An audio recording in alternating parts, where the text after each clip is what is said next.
Andito na tayo guys sa Buendia Station. So gagawin natin, sasakay po tayo dito ng train. Ayan, nasa loob na po ako ng train. Ayan, nakikita nyo naman guys, sumatakbo na po ang train. Pupunta po tayo niyan sa Doroteo Jose. Doon po tayo bababa mula sa Buendia. Ayan guys, bababa na tayo. Tapos konting lakad. Ayan, maraming tao naglalakad mga guys. Ayan, dito na po tayo, naka-exit na po tayo doon.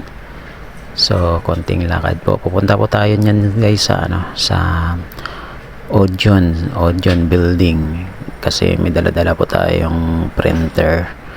Papaayos po natin doon. Ayan guys. Kaya medyo hirap ang paglakad ko kasi may bit-bit po ako.